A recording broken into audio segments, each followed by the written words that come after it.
Black magic, काला जादू। आपने ये नाम तो जरूर सुना होगा, लेकिन आज मैं आपको काले जादू की एक ऐसी खौफनाक कहानी सुनाने जा रहा हूँ जिसने एक हंसते खेलते परिवार को कुछ ही महीनों में बर्बाद कर दिया। यह कहानी है महाराष्ट्र के सिंधुदुर्ग जिले के एक छोटे से गांव की, जहां 58 वर्षीय राजेश रिटायरमेंट के बाद अपनी पत्नी, 23 साल की बेटी, 21 साल के बेटे के साथ अपने पुश्तैनी गांव वापस आ गए थे।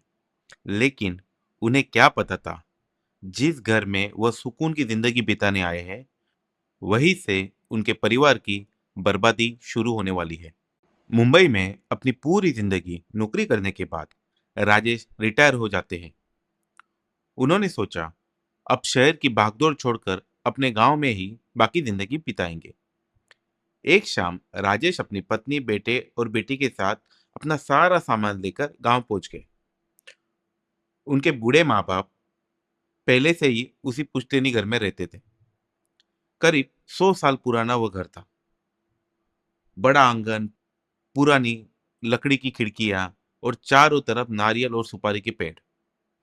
राजेश ने घर की तरफ देखते हुए कहा, यह हमारा असली घर है, अब यही रहेंगे।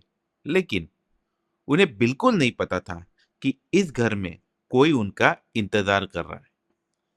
एक रात करीब 11 बजे पूरा घर सो चुका था। अचानक राजेश की नींद खुली। बाहर से किसी के रोने की आवाज आ रही थी। पहले उन्हें लगा शायद कोई गांव वाला होगा, लेकिन आवाज लगातार आ रही थी। राजेश उठे और खिड़की के पास गए। बाहर अंधेरा था। फिर उन्होंने देखा, घर के गेट के पास एक बहुत बूढ़ा आदमी बैठा हुआ था।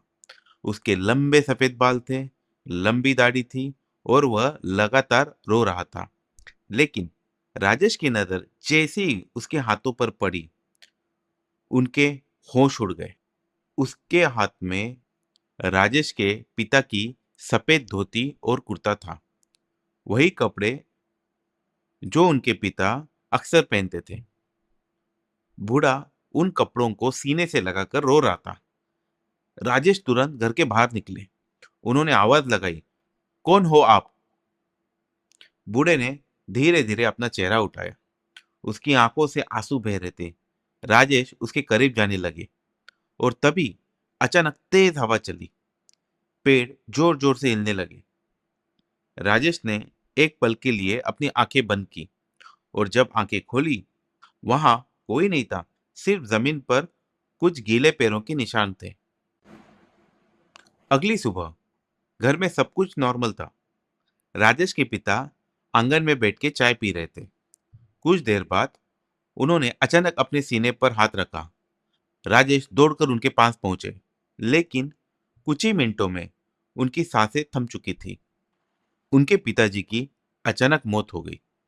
राजेश पूरी तरह टूट गए, लेकिन उनके दिमाग में बार बार उसी बूढ़े आदमी का चेहरा घूम रहा था और उसके हाथ में कपड़े, वही सफेद कपड़े। एक महीना बीत गया। राजेश ने खुद को समझाया कि उस रात जो कुछ उन्होंने देखा था वह सिर्फ उनका भ्रम था। लेकिन एक रात फिर वही रोने की आवाज आई। राजेश इस बार पहले से ज्यादा डर गए। उन्होंने खिड़की से देखा, वही बूढ़ा, वही सफेद बाल, वही लंबी दाढ़ी और वही रोती हुई आंखें। लेकिन इस बार उसके हाथ में राजेश के पिता के कपड़े नहीं थे। उसके हाथ में राजेश की माँ की सफेद साड़ी थी। राजेश का शरीर कांपने लगा। उन्होंने दरवाजा खोलना चाहा, लेकिन तभी बूढ़े ने अपना चेहरा उठाकर सीधे राजेश की तरफ देखा और बिना कुछ कहे धीरे धीरे अंधेरे में गायब हो गया। अगली सुबह राजेश की माँ वह जमीन पर गिर पड़ी। राजेश उन्हें तुरंत अस्पताल लेके गया, लेकिन डॉक्टर उन्हें बचा नहीं सके। उनकी माँ की भी मौत हो गई। राजेश अब समझ चुके थे, यह सिर्फ संयोग नहीं हो सकता। राजेश के ऊपर जैसे दुखों का पहाड़ गिर चुका था। अभी तक वो सदमे से पूरी तरीके से ठीक हुए नहीं थे कि फिर एक रात दोबारा फिर वही रोने की आवाज। राजेश ने खिड़की से बाहर देखा। वही बूढ़ा, वही चेहरा, वही आंसू, लेकिन इस बार उसके हाथ में राजेश की पत्नी की लाल साड़ी थी। राजेश के पैरों तले जमीन खिसक गई। उन्होंने दरवाजा खोला और चिल्लाकर पूछा, तुम कौन हो? बूढ़ा कुछ नहीं बोला, बस उस लाल साड़ी को सीने से लगाए रोता रहा और कुछ ही सेकंड बाद अंधेरे में गायब हो गया। राजेश बुरी तरह डर चुके थे। उन्हें अपने पिता और अपनी मां की मौत याद आ गई। उन्होंने इस बार कोई जोखिम नहीं लिया। उसी रात राजेश अपनी पत्नी को लेकर नजदीकी अस्पताल पहुंच गए। उन्होंने डॉक्टर से कहा, मैं इन्हें रात में घर नहीं ले जाना चाहता, मैं यहीं रहूंगा। अगर अचानक कोई इमरजेंसी हुई तो तुरंत इलाज मिल जाएगा। राजेश ने तय कर लिया था, वह पूरी रात अस्पताल में रहेंगे और अगर जरूरत पड़ी तो पूरा दिन भी वही रहेंगे। रात धीरे धीरे गुजरती रही। राजेश अपनी पत्नी के साथ बैठे रहे। करीब सुबह 4 बजे उनकी पत्नी ने धीरे से आंखें खोली। उन्होंने बहुत धीमी आवाज में कहा, थोड़ा पानी ले आएंगे? राजेश तुरंत उठे। उन्होंने पानी की बोतल उठाई और उसे भरने के लिए कमरे के बाहर चले गए। कुछ ही मिनट बाद वह वापस कमरे में आए। उन्होंने देखा, उनकी पत्नी बिल्कुल शांत पड़ी थी। राजेश ने आवाज लगाई, सुनो। कोई जवाब नहीं आया। उन्होंने उनका हाथ पकड़ा। हाथ ठंडा पड़ चुका था। राजेश घबरा गए। उन्होंने तुरंत डॉक्टर और नर्स को बुलाया। डॉक्टर दौड़कर आए, लेकिन कुछ ही मिनट बाद डॉक्टर ने सिर झुका दिया। राजेश की पत्नी की मौत हो चुकी थी। राजेश अस्पताल में ही मौजूद थे।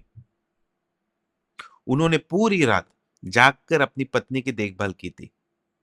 सिर्फ कुछ मिनटों के लिए पानी लाने गए और उन्हीं कुछ मिनटों में वह उन्हें हमेशा के लिए खो चुके थे। राजेश की आंखों से आंसू निकल पड़े। वह सिर्फ एक ही बात दोहरा रहे थे, मैं यही था, फिर भी मैं उन्हें नहीं बचा पाया।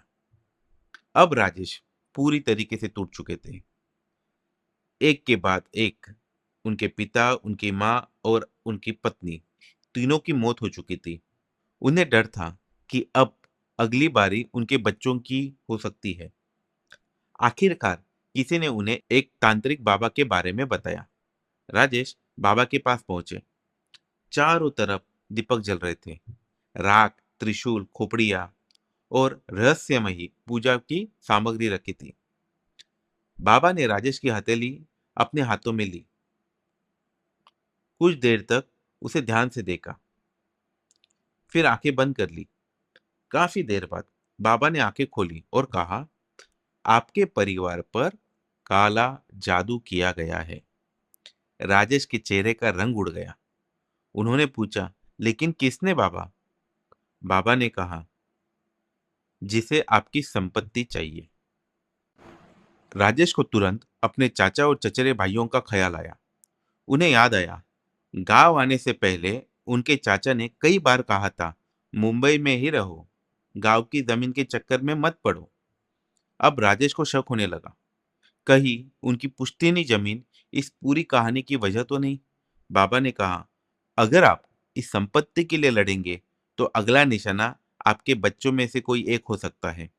राजेश के सामने अब सिर्फ एक सवाल था, जमीन या बच्चे। उस रात राजेश ने पूरी रात सोचा। एक तरफ उनकी पुश्तैनी जमीन थी, दूसरी तरफ उनके दोनों बच्चे। आखिरकार उन्होंने फैसला कर लिया, मुझे जमीन नहीं चाहिए, मुझे अपने बच्चों की जिंदगी चाहिए। अगली सुबह राजेश तहसील कार्यालय पहुंचे। उन्होंने अपनी पुश्तैनी संपत्ति में अपने हिस्से का अधिकार छोड़ दिया। किसी से बहस नहीं की, किसी पर आरोप नहीं लगाया, कोई मुकदमा नहीं किया, बस सब कुछ छोड़ दिया। अगली सुबह राजेश अपने बेटे और बेटी के साथ घर से निकल पड़े। हाथों में सामान था, आंखों में आंसू थे। पीछे वही पुराना घर खड़ा था, जहां उन्होंने अपने पिता को खोया था, अपनी मां को खोया था और अपनी पत्नी को। राजेश ने एक बार घर की तरफ देखा, फिर अपने बच्चों की तरफ देखा और कहा, चलो। तीनों आगे बढ़ गए। इस बार राजेश ने पीछे मुड़कर नहीं देखा। उन्होंने अपना घर खो दिया, अपनी ज़मीन खो दी, अपना परिवार खो दिया, लेकिन अपने बच्चों को बचा लिया। कुछ महीनों बाद राजेश को गाँव से खबर मिली कि उनके चाचा और उनके परिवार के साथ भी कुछ अजीब घटनाएं होने लगी थी। लेकिन राजेश ने कभी वापस जाकर सच्चाई जानने की कोशिश नहीं की। उनके लिए अब ज़मीन से ज़्यादा ज़रूरी उनके बच्चों की ज़िंदगी थी। आज भी उस गांव के बुजुर्ग कहते हैं, काला जादू सच है या सिर्फ अंधविश्वास, यह कोई नहीं जानता। लेकिन कुछ घटनाएं ऐसी होती है जिनका जवाब इंसान जिंदगी भर ढूंढता रह जाता है। और अगर कभी रात के सन्नाटे में आपके घर के बाहर कोई बूढ़ा आदमी किसी अपने के कपड़े हाथ में लेकर रोता हुआ दिखाई दे, तो उसके पास जाने की गलती मत करना, क्योंकि हो सकता है वह किसी की मौत का मातम नहीं मना रहा हो, बल्कि अगली मौत की खबर लेके आया हो।